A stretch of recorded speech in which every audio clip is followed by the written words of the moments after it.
Sponsored by Squarespace. Okay, welcome back to the news, everybody. Today, it's fairly important. We've got to dive deep into Valve. So, a judge has just made a decision that opens Valve up to a truly humongous liability, and I mean that financially. So, Steam's got a very dominant position on PC, and whenever you're very powerful, people start to look at you just a little bit differently. Now, one of the things with Steam is, of course, their 30% revenue cut, and worldwide, be it Apple, be it Google, we're actually seeing storefronts come under a little bit more flack. In this case, though, well, the 30% was completely disruptive whenever Valve were taking on retail 20 years ago, but worldwide, stores are under attack, and in this case, well, they're not just under fire, they're under Willfire Games and Dark Cat Studios' lawsuit. This has been going on for a bit, and those studios are arguing that the 30% cut is only possible because Steam is effectively a monopoly.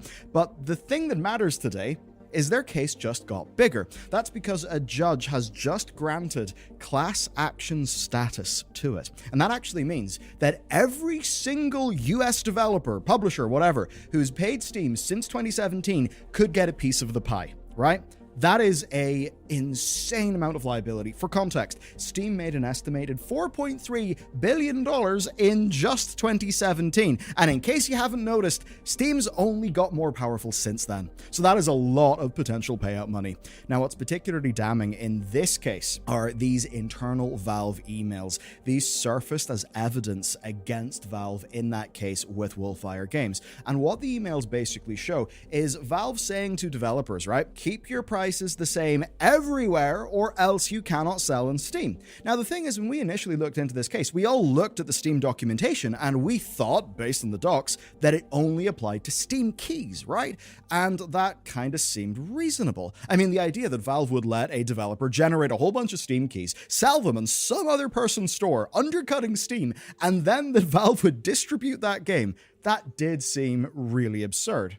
But if it's not keys, if it's not only keys as those emails suggest, well then we actually do have a bit of a different situation, and that is even more important because of the class action status. But here's the kicker, Valve can make changes before they are forced to, and we know that Valve are actually okay making changes because they have made a whole load of them, right? Already, they have special arrangements with larger developers. So the question is, what will cost them more? A class action lawsuit that could target billions and at the very least just waste everybody's time with legal bullshit? That, or them changing their store fee structure?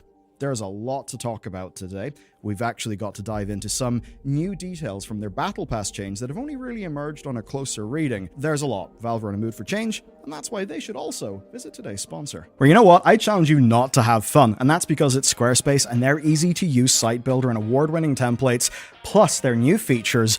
Honestly, they just make it feel like you're building your website, but it's like the fun of building a Lego kit or something. It's so good. So they've got this overarching set of features called Design Intelligence, and that's their mix of tools that are all about helping you access their 20 years of design experience. And it starts off with Blueprint AI. So what you do is you just answer some questions, and then they actually walk you through an interactive design system to build your own template.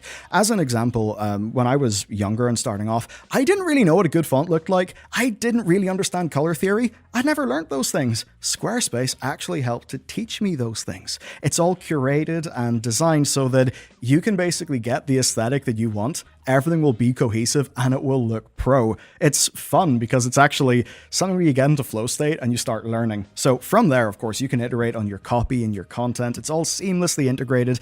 And if you've been overwhelmed building a web presence in the past, or you just want to quickly start and have all your bases covered, they are made for you. And what's amazing is their core platform is always growing as well. They have now got native video support, and that means that you can have a gorgeous video player, you can have a video gallery layout, and it's all interoperable with their e-commerce tools. So look, whenever I first needed sites, Squarespace was my first port of call because they made it easy. I was a Squarespace user and customer before they even got in contact with us. So you can get started today at squarespace.com/Bellular News, right? Once you've done that, you can check out Design Intelligence, you can build your site, you can just start cooking and have fun, and then use code Bellular News for 10% off your first purchase of a site or domain. The most recent story is, of course, Steam just dropping the new Season Pass guidelines. We talked about them in a previous video, but there is something that we've since found that's fascinating, and it's buried in the fine print. So it says that Valve will only allow Season Passes for partners with a well-established relationship and a proven track record, which does sound fair enough, but for Valve, that's actually kind of tricky, because in practice, it does mean a furthering of Steam's two-tier treatment of developers. From the consumer end, you think of Steam purely as just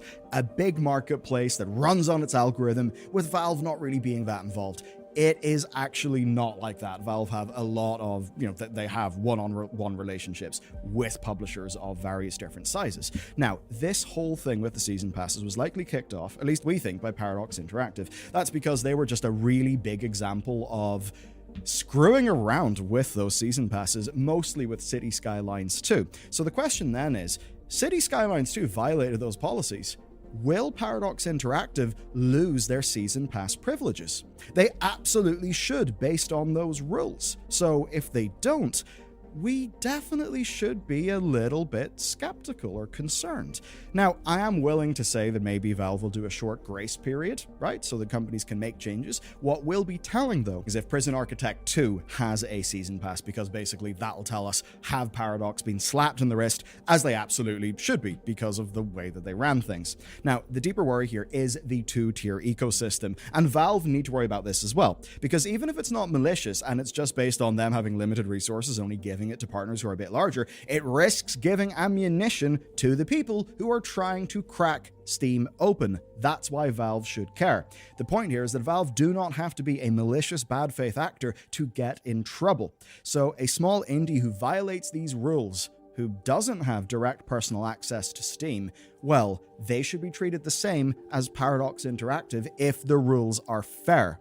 So if a publisher can plead their case to a Valve contact, say Paradox getting a grace period and being able to continue as normal with their next game, but with the personal assurance, we won't do it again, Gabe, we're sorry, then that is actually not fair whatsoever. And you might be thinking, Michael, why are you talking about this being two-tier? Well, it quite literally is, and that's not least because AAA games already play by their own set of rules. Look, there are many differences in Steam, but I'll tackle the big one, and that is money. So Steam's 30% revenue cut has got a large impact on the industry and what games are even financially viable. And that's because it's not only 30%. So let's dive into this. Here's how it actually works. If you make $10 million of revenue, you're up to that amount of money, you'll be paying 30%.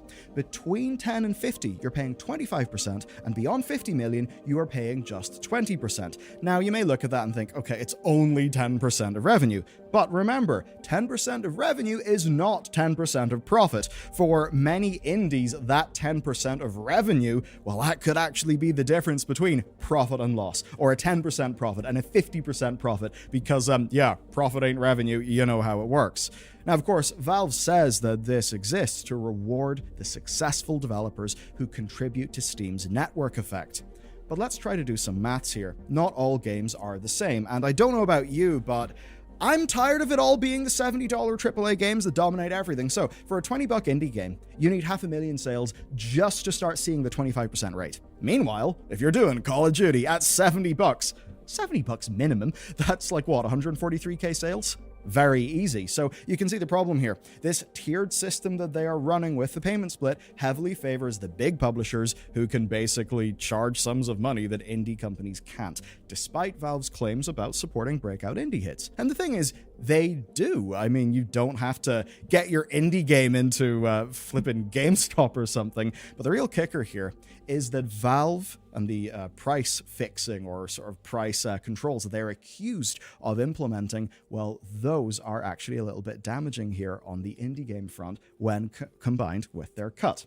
And that's really a lot of what the Wolfire Games lawsuit is about. So if you want to sell your game cheaper elsewhere, say a DRM-free version that, is not a Steam key, maybe it's on your own website and it's just via Stripe, and you're basically saying, hey fans, you can buy our game, the money will go straight to us, and it's the biggest way that you can contribute to us being able to make more games. Well, that would actually get you kicked off Steam per their rules as expressed in those emails presented in that court case. And then there's the bigger fact that Steam is so large that you need to be there, right? You literally are not going to be financially viable if you are not on Steam. Now, that's not because Gabe set out to make an illegal monopoly and, Gabe Newell is an oil man of old. I am not making that claim whatsoever. It's just that Steam is actually such a good product that you cannot ship without using it if you want to be financially viable in the industry. And that is what will make a regulator think, we should take a look at this. Now, obviously, Steam does actually quite a bit to earn its money, to earn its 30%. It certainly, I would say, does more than the Epic Store or many other storefronts. You've got workshop support, trading cards, algorithmic recommendations, which will drive you sales, and big picture, Steam's audience, paid with exposure is a bit weird. Don't do that. But in this case, the Steam audience is so goddamn big. Yeah, you're going to get more visibility and you are going to make more sales, even though the 30% does exist. Basically, that stuff is all so awesome that you cannot go without it as a developer. And that can end up being a problem whenever Valve's pricing rules mean that other storefronts are not able to compete in a way that will help them be more price competitive with the customer. And if you want me to put a number in that based on actual numbers from actual games that I know but can't really tell you because confidentiality, you're looking at 95% of sales being on Steam, at least by revenue. It's absolutely humongous. Now, we cannot forget the environment that some of these changes happened in. As an example, it used to be 30% for everybody, but then Valve introduced new pricing structures just before Epic Games launched their 12% cut, which led to one hilariously fiery email from Tim Sweeney where he basically was like, "You assholes are trying to be the good guy with your 20% off, blah, blah, blah, look what we're doing." It was a really good Tim email. He's a funny guy. Anyway, you and I felt the sting of Epic Game exclusives because it meant that we couldn't get games on the platform that we actually liked using. But what actually could spook Valve was not the Epic Game exclusives, because Valve knows their power. What could spook Valve is losing the AAAs, and by making that change, going down to the 20% cut for AAAs, they shored up their AAA position. And as any AAA who decided to leave Steam would find out, you can't not be on Steam, even if you have a AAA marketing budget. Now, the PC gaming landscape has shifted dramatically, and for so many of us, it's actually way better as consumers. Every major publisher is flocking to Steam. Ubisoft, EA, Square Enix, even the console giants. When both Xbox and PlayStation are publishing first parties on Steam, you know that something has changed. Now, there are holdouts, right? Rockstar stands apart, but they're making Grand Theft Auto. They can basically do whatever they want. There are a few others. There's Battle.net, there's Hoyoverse, there's Riot, but fundamentally, PC is Steam.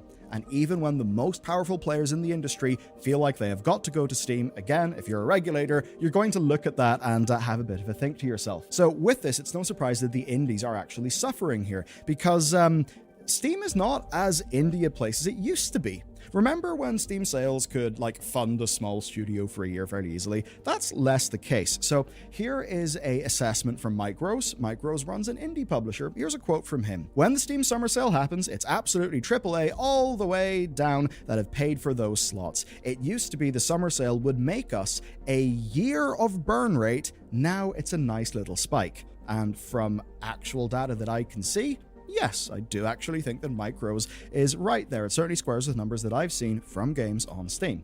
Now, the 2023 top sellers actually tell this story. There is good news. Breakout hits. We have Sons of the Forest. We have Lethal Company. Those are the exceptions. It is a sea of AAA dominance. Mike Rose's analysis puts half of Steam revenue coming from the top 1% of games. So when the maths works out that well for Valve, why would they change? And that's where it's interesting. Everybody praises Steam as an indie platform. It has got a great many strengths. But with numbers like these, should we not be asking for more?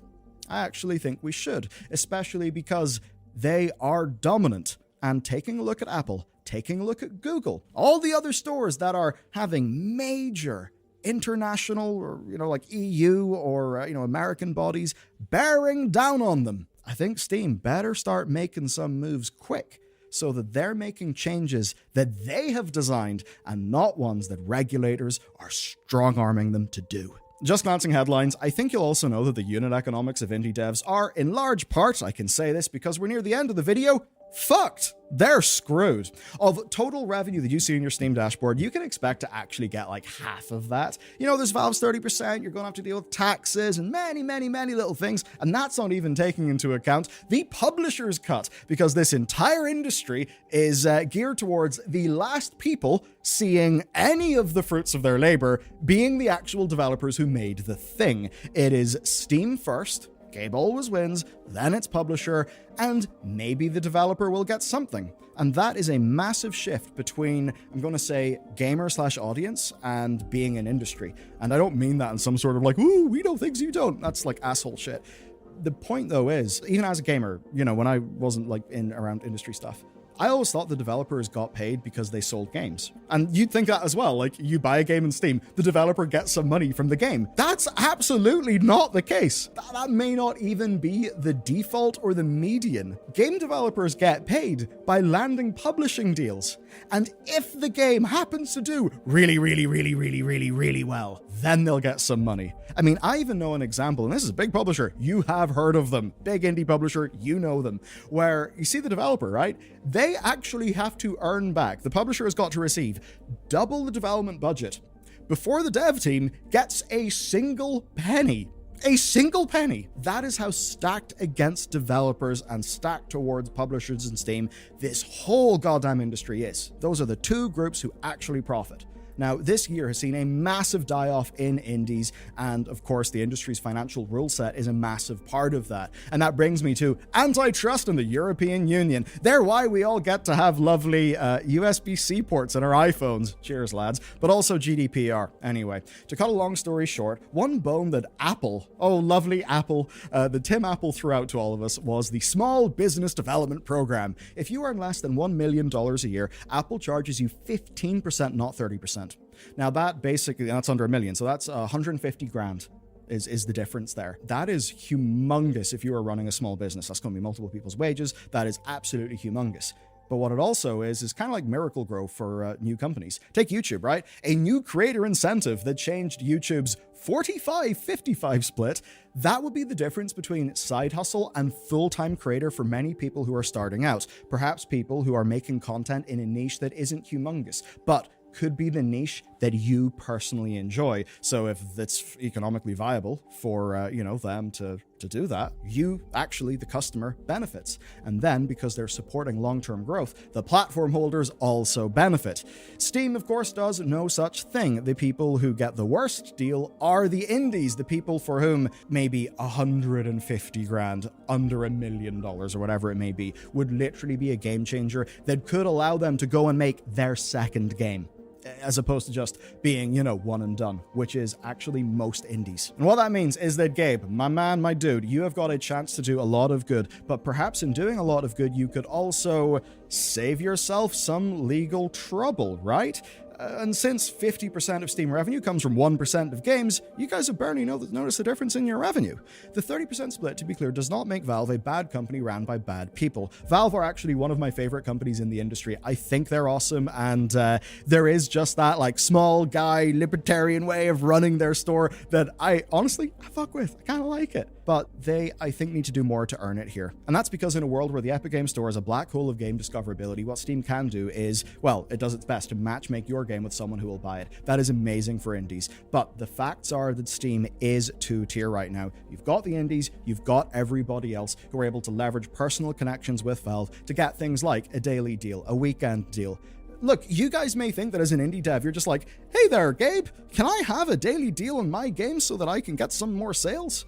No, you need a relationship to make any of that stuff happen, right? And that means that for people who are not in the tier of they're talking to Valve on the regular, they're kind of screwed. And if you're wondering why game publishers are actually needed for indies, it's those connections. You see, if you didn't have to rely, or if you didn't have a two-tier system in Steam, you would not need game publishers in so many instances.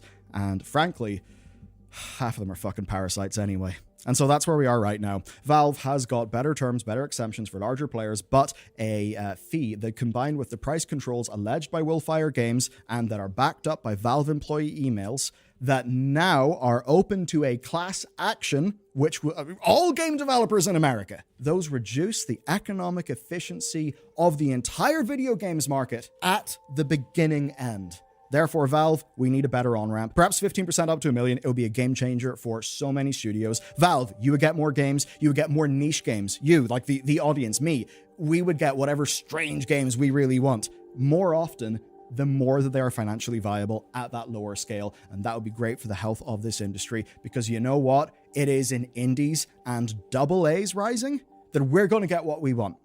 Not the AAA incumbents, because they have shown their worth over the last 5 to 10 years. I want more studios to survive and grow, and when they do, Valve will win, because they'll be selling in Steam. And speaking of big winners that are doing things different, hey, let's take a look at the economics of Warhammer 40k Space Marine 2, because they're actually changing the game.